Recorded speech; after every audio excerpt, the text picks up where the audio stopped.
আসসালামু আলাইকুম বন্ধুরা, আমি রাকিব রায়হান আজকে আপনাদের জন্য গডজিলা এক্স কং সিনেমার গল্প নিয়ে হাজির হয়েছি। তো আগেই বলে রাখি যে এটা আপাতমস্তক একটা মনস্টার অ্যাকশন সিনেমা। এছাড়াও এই সিনেমার মাধ্যমে আমাদের দেখানো হয়েছে কং তার আসল title the great King Kong হাসিল করে নেয় কিভাবে। তো চলুন দেখি কং কিভাবে কিং হলো। আর হ্যাঁ, গল্প শুরু করার আগে ইন্ট্রো চলতে থাকা আপনারা চাইলে ততক্ষণ একটা সাবস্ক্রাইব করে দিতে পারেন। গল্পের শুরুতে আমাদের পৃথিবীর মাটির নিচে থাকা হলো আর্থের একটা অংশ দেখানো হয়, যেখানে স্বাভাবিকের চেয়ে অনেক বড় বড় জীবজন্তুরা বসবাস করত। আর এদের মাঝে কং দৌড়ে পালিয়ে বেড়াচ্ছিল, কারণ কংয়ের পেছনে কুকুরের মতো দেখতে একদল ওয়ার ডগস ছুটে বেড়াচ্ছিল। কং বুঝতে পারে যে সে লড়াই করে এতগুলো কুকুরের সাথে জিততে পারবে না, তাই সে একটা কুকুরকে মেরে তাকে রীতিমতো দুই ভাগ করে বাকিগুলোকে ভয় দেখিয়ে সেখান থেকে তাড়িয়ে দেয়। আর এরপর কং যখন সেই কুকুরের মাংস খাওয়ার জন্য বসে পড়েছিল, তখনই আমরা দেখতে পাই যে কংয়ের একটা দাঁতে ইনফেকশন হয়ে গেছে। সে কোনোভাবেই কিছুই খেতে পারছিল না। আর তখনই কং অনেক দূর থেকে তার মতো একটা গলার আওয়াজ শুনতে পায়। কং প্রচণ্ড কৌতূহলী হয়ে সে আওয়াজের পিছু করতে গেলে দেখতে পায় যে সেটা আসলে একটা বিশাল বড় ব্যাঙ ছিল। তো এখন বেচারা কং তার দাঁতের ব্যথা নিয়ে বিশাল একটা পাহাড়ের পাশে বসে পড়ে। আর অপরদিকে আমাদের ডক্টর ইলিনাকে দেখানো হয়, যিনি কিনা মনার্ক সংস্থায় কর্মরত কং রিসার্চের হেড ছিল। মনার্ক আসলে পৃথিবীব্যাপী এইসব বিশাল বিশাল টাইটানদের গতিবিধির উপরে নজরদারি করতে থাকা একটা সংস্থা ছিল। তো এখন ডক্টর ইলিনা একটা কনফারেন্স রুমে হলো আর্থ সম্পর্কে মানুষদেরকে জানাচ্ছিল। আসলে হলো আর্থ ছিল আমাদের পৃথিবীর নিচে অবস্থিত একটা বিশাল ফাঁকা জায়গা, যেখানে যাবার জন্য পৃথিবীর বিভিন্ন স্থানে বেশ কয়েকটা পোর্টালও ছিল। কিন্তু এত কিছুর পরেও মানুষ কেবলমাত্র হলো আর্থের মাত্র 5% জায়গা এক্সপ্লোর করতে পেরেছিল।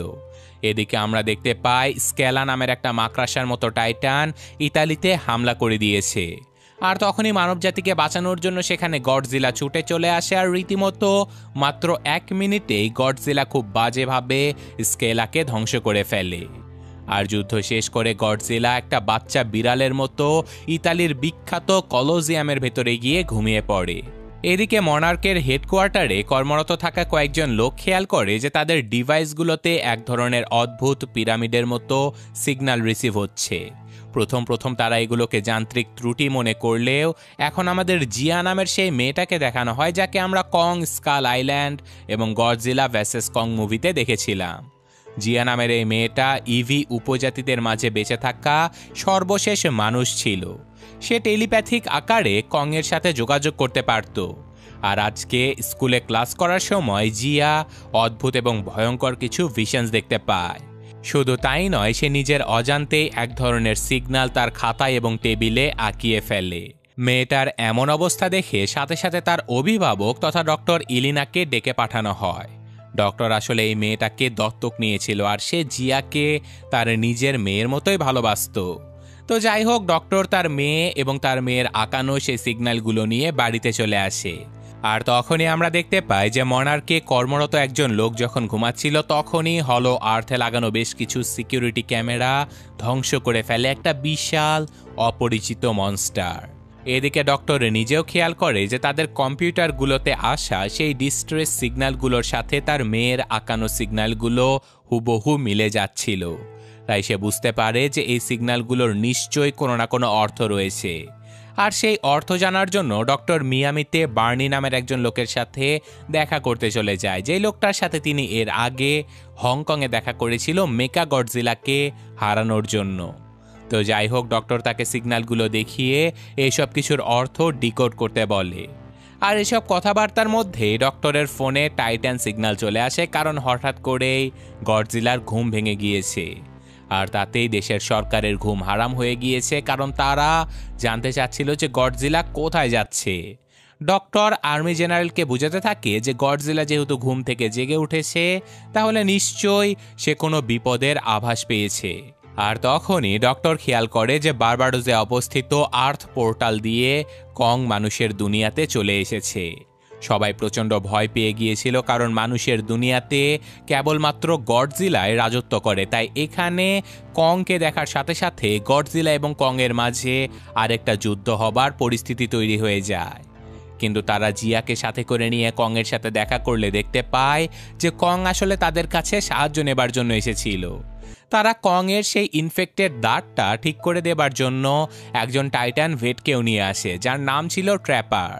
তো ট্র্যাপার সবার আগে কংকে অজ্ঞান করে ফেলে এবং তারপর তার সেই ইনফেক্টেড দাঁতটা তুলে একটা মেটালের দাঁত লাগিয়ে দেয়।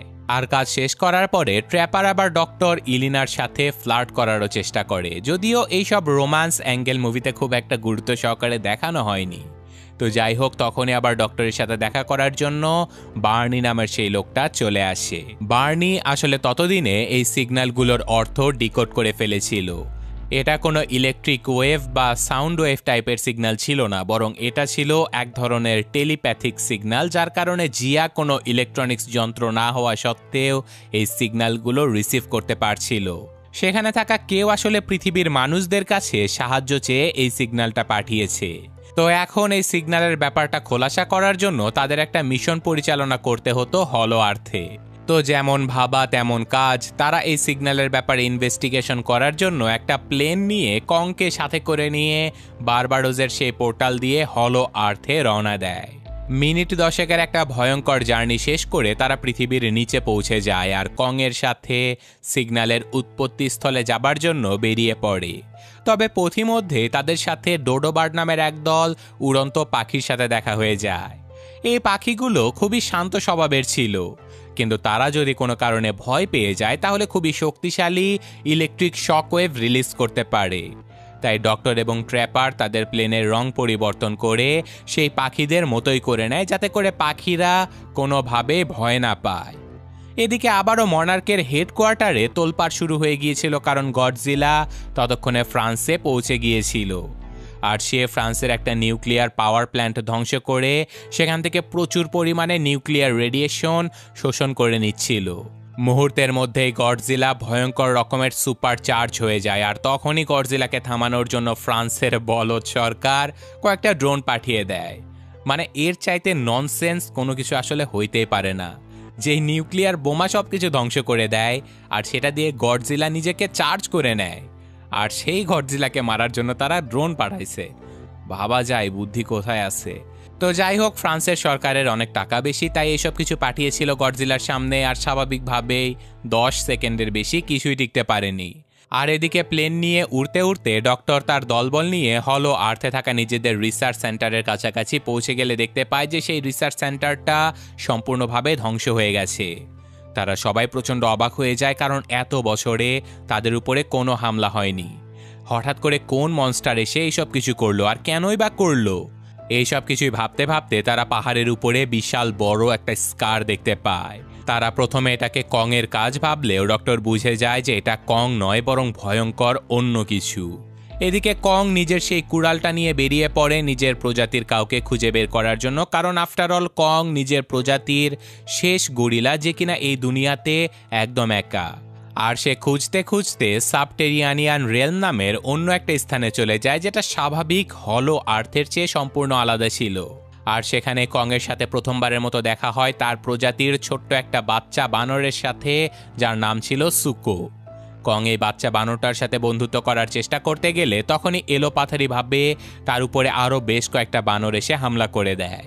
কিন্তু কং স্বাভাবিকভাবেই সবার থেকে বেশি শক্তিশালী ছিল, আর সে মুহূর্তের মধ্যেই সবগুলো বানরকে মেরে সেখান থেকে তাড়িয়ে দেয়। এরপর কং সেই বাচ্চা বানরটাকে জিজ্ঞাসা করে যে এইসব বানরগুলো কোথা থেকে এসেছে। সুকো অনেক ভয় পেয়ে গেলেও ফাইনালি সে কংকে সাথে করে নিয়ে নিজের এলাকাতে যেতে থাকে। আর এদিকে সেই সিগন্যালের উৎপত্তিস্থল খুঁজতে খুঁজতে প্লেনের ভেতরে আরেকবার অনেক শক্তিশালী একটা সিগন্যাল রিসিভ হতে থাকে, যার কারণে তাদের প্লেন রীতিমতো আউট অফ কন্ট্রোল হয়ে গিয়েছিল। কিন্তু কোনো রকমে তারা সেই সিগন্যালের উৎপত্তিস্থলের কাছাকাছি পৌঁছে যায়। কিন্তু সিগন্যালের এক্স্যাক্ট লোকেশন তারা কোথাও খুঁজে পাচ্ছিল না। তারা সবাই মিলে আশেপাশে কোনো ইলেকট্রিক ডিভাইস বা কোনো জন্তু জানোয়ারের খোঁজ করার জন্য বেরিয়ে পড়ে। এইসব কিছু খোঁজাখুঁজি করতে গিয়ে আচমকায় একটা গাছের হামলায় একজন আর্মি অফিসার সেখানে মারা যায়। তারা সবাই নিজেদের প্রাণ বাঁচানোর জন্য সেখান থেকে দৌড়ে পালিয়ে চলে যেতে থাকে। আর অপরদিকে আমরা পৃথিবীতে গডজিলাকে দেখতে পাই, যে কিনা নিজেকে সুপার চার্জ করে নিয়ে বেরিয়ে পড়েছিল অ্যান্টার্কটিকার বরফ শীতল সমুদ্রের দিকে, যেটা দেখে মনার্কের লোকজন রিসার্চ করে দেখতে পায় অ্যান্টার্কটিকায় ছিল টাইটান টিয়ামাত নামের এক ভয়ঙ্কর ড্রাগনের মতো রাক্ষসে টাইটান। কিন্তু এই টাইটান নিজের এলাকাতে শান্তি বজায় রেখে বসবাস করছিল। আর এই টাইটান টিয়ামাতের বৈশিষ্ট্য ছিল যে সে সূর্যের সোলার রেডিয়েশন সম্পূর্ণভাবে নিজে অ্যাবজর্ব করে নিত, যার কারণে টিয়ামাতকে পৃথিবীতে থাকা সবথেকে বড় চার্জ ব্যাটারিও বলা হতো। এদিকে হলো আর্থে থাকা ডক্টর এবং তার দলবল খুঁজতে খুঁজতে অদ্ভুত কিছু স্ট্রাকচারের খোঁজ পেয়ে যায়, যেগুলো প্রাকৃতিকভাবে তৈরি হওয়া অসম্ভব ছিল।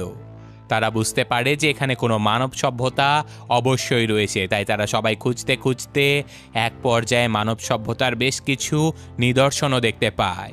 শুধু তাই নয়, সেখানে তারা এক ধরনের ন্যাচারাল পর্দা দেখতে পায়, যেটা স্পর্শ করার সাথে সাথে নিজের রং পরিবর্তন করে ফেলে। তো এখানে ট্র্যাপার কৌতূহলবশত সেই পর্দাটা ছিঁড়ে ভেতরে তাকানোর সাথে সাথে তাদের নজরে আসে সম্পূর্ণ অচেনা অজানা বিশাল বড় নতুন একটা সভ্যতা। তারা এই নতুন আবিষ্কার দেখে প্রচণ্ড অবাক হয়ে গিয়েছিল। আর অপরদিকে সুকো কংকে সাথে করে নিয়ে নিজেদের এলাকাতে যাবার পরিবর্তে কংকে মারার জন্য কৌশলে একটা লেকের পাশে নিয়ে আসে। সুকো জানতো যে এই লেকের ভেতরে একটা ভয়ঙ্কর সাপের মতো মনস্টার রয়েছে, যেটা খুব সম্ভবত কংকে মেরে ফেলতে পারবে। আর সুকো কংয়ের হাত থেকে বেঁচেও যাবে। আর হ্যাঁ, এমনটাই হয়। কিছুক্ষণের মধ্যে কংয়ের উপরে সেই রাক্ষস এসে হামলা করে দেয়, তবে মাত্র কয়েক মিনিটের ফাইটেই কং সেই সাপটাকে ছিন্ন বিচ্ছিন্ন করে মেরে ফেলে। আর তারপর বসে বসে সাপের মাংস খাওয়ার সময় কং সেই বাচ্চা বানরটাকেও কিছুটা মাংস খেতে দেয়। আর এটা দেখে সুকো বুঝতে পারে যে কং আসলে খারাপ কোনো বানর নয়। আর এই ঘটনার মাধ্যমে তাদের দুজনের মাঝে একটা বন্ধুত্ব তৈরি হয়ে যায়। আর তাছাড়াও পৃথিবীতে থাকা মানুষজন ততক্ষণে বুঝে গিয়েছিল যে গডজিলা টাইটান টিয়ামাতের উপরে হামলা করতে গিয়েছিল তার ভেতরে থাকা সেই চার্জগুলো নিজে অ্যাবজর্ব করার জন্য। তো মুহূর্তের মধ্যে গডজিলা আর টিয়ামাতের মধ্যে ফাইট শুরু হয়ে যায়। আর দুর্ভাগ্যবশত টিয়ামাতের মতো এত পাওয়ারফুল আর কুল একটা টাইটানকে মাত্র 1 মিনিটেই মেরে ফেলে গডজিলা। এটা আসলে একদম পার্সোনালি খারাপ লাগছে আমার। তো যাই হোক, ওদিকে সেই পর্দার ভেতরে গিয়ে কোনো জীবজন্তুর খোঁজ করতে থাকা ডক্টরের দলবলকে হঠাৎ করেই জঙ্গলি একদল মানুষ এসে ধরে ফেলে। আর তারা ডক্টরের গ্রুপকে জিম্মি করে নিয়ে চলে যায় নিজেদের আবাসস্থলে। সেখানে গিয়ে ডক্টর এবং তার দলবল রীতিমতো অবাক হয়ে যায়, কারণ এই লোকগুলো উজ্জ্বল এক ধরনের পাথরের এনার্জি দিয়ে নিজেদের সভ্যতা গড়ে তুলেছিল। শুধু তাই নয়, এই এলাকাতে বেশ কয়েকটা পোর্টাল রয়েছিল যার মাধ্যমে সরাসরি পৃথিবীতে যাতায়াত করা যেত। তারা যখন এইসব কিছু দেখে প্রচণ্ড অবাক হয়ে গিয়েছিল, তখনই তাদের সামনে এই প্রাচীন সভ্যতার মহারানী এসে হাজির হয়। আর অদ্ভুতভাবে এই সভ্যতার মানুষগুলো জিয়ার মতোই কথা বলতে পারতো না। তারা এক ধরনের টেলিপ্যাথিক এনার্জির মাধ্যমে একে অপরের সাথে যোগাযোগ করছিল। আর এখন সেই মহারানী বাকি সবাইকে আটকে দিয়ে জিয়াকে তাদের নিজের কাছে ডেকে নেয় এবং তারা টেলিপ্যাথির মাধ্যমে জিয়াকে বুঝিয়ে দেয় যে তারা সবাই আসলে ইভি সভ্যতার মানুষ। তফাৎ শুধু এটুকুই যে জিয়ার সভ্যতা ছিল পৃথিবীতে স্কাল আইল্যান্ডে আর এরা ছিল হলো আর্থে। এদিকে সুকো কংকে সাথে করে নিয়ে নিজেদের রাজ্যের দিকে যাচ্ছিল। আর যাবার পথে তারা বিশাল বড় একটা টাইটানের কঙ্কালের উপর দিয়ে হেঁটে রাস্তা পার হচ্ছিল। অবাক করার ব্যাপার হচ্ছে যে এই মনস্টারের কঙ্কাল এতটাই বড় ছিল যে তার সামনে কংয়ের মতো 350 ফুটের বিশাল মনস্টারকেও একটা পিঁপড়ার মতো মনে হচ্ছিল। অ্যাপ্রক্সিমেটলি 3 থেকে 3,500 ফুটের বিশাল এই মনস্টারকে নিয়ে অনেক ফ্যান থিওরি রয়েছে, কিন্তু এটা আসলে কার কঙ্কাল ছিল সেটা আমাদের অফিসিয়ালি কোথাও জানানো হয়নি। এদিকে ইভি সভ্যতার লোকেরা জানায় যে তারাই সাহায্যের জন্য সিগন্যাল পাঠিয়েছিল। আসলে ভয়ঙ্কর একটা যুদ্ধ শুরু হতে চলেছে। আর সেই যুদ্ধ সম্পর্কে বিস্তারিত জানানোর জন্য তারা ডক্টর এবং তার দলবলকে সাথে করে নিয়ে একটা গুহার ভেতরে চলে যায়। সেখানে অনেক প্রাচীন দেয়ালগুলোতে খোদাই করে লেখা ছিল যে হাজার হাজার বছর আগে পৃথিবী এবং হলো আর্থের ভেতরে শান্তি কায়েম ছিল। এছাড়াও প্রকৃতিকে রক্ষা করার দায়িত্ব ছিল গডজিলার প্রজাতিদের উপরে, আর মানব জাতিকে রক্ষা করার দায়িত্ব ছিল কং প্রজাতির উপরে। কিন্তু কং প্রজাতির ভেতরে একজন বানর ছিল যে কিনা পৃথিবী এবং হলো আর্থ দুই জায়গাতেই রাজত্ব করতে চাচ্ছিল। তাই সে নিজের বানর সেনাকে সাথে করে নিয়ে গডজিলার প্রজাতির উপরে হামলা করে দেয় এবং প্রায় গডজিলার সম্পূর্ণ প্রজাতিকে ধ্বংস করে ফেলে। তবে ফাইনালি গডজিলা কোনো রকমে সেই বানরটাকে হলো আর্থের ভেতরে বন্দি করে ফেলতে সক্ষম হয়। আর সেই ভয়ঙ্কর রাজাটাকে ডাকা হতো স্কার কিং নামে। এদিকে সুকো কংকে সাথে করে নিয়ে নিজেদের এলাকাতে চলে এসেছিল, আর ভলক্যানিক এই এলাকাতেই রাজত্ব করত স্কার কিং নামের সেই ভয়ঙ্কর রাজা, যে কিনা এই বানর প্রজাতিকে নিজের চাকরের মতো ট্রিট করত, তাদের উপরে অনেক অত্যাচার করত, যেটা দেখে আমাদের সবার কিং মিস্টার কং প্রচণ্ড রেগে যায় আর সজোরে হুঙ্কার দিয়ে ওঠে।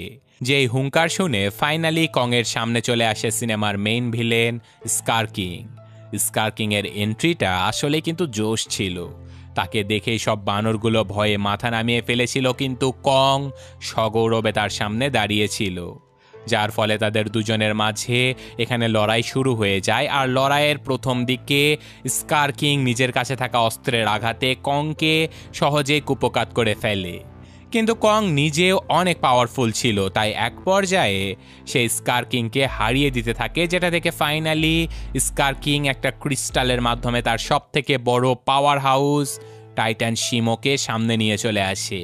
আর সেই ক্রিস্টালের মাধ্যমে শিমোকে কন্ট্রোল করে স্কার কিং কংয়ের উপরে আইস ব্রেথ ছুড়ে দিতে বাধ্য করে।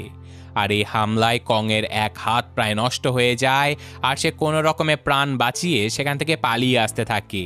আর তখনই আমাদের শিমোর ইন্ট্রোডাকশন দেয়া হয়, যে কিনা ছিল এই পৃথিবীর সব থেকে পুরনো টাইটান। আর শিমো এতটাই পাওয়ারফুল ছিল যে তার আইস ব্রেথের কারণেই পৃথিবীতে আইস এজ নেমে এসেছিল। এমনকি এই শিমোই পৃথিবীতে আসা কিং গিডোরাকে বরফে জমিয়ে রেখেছিল শতাব্দীর পর শতাব্দী ধরে। আর স্কার কিং শিমোকে একটা ক্রিস্টাল পাথরের মাধ্যমে নিজের কন্ট্রোলে রাখত।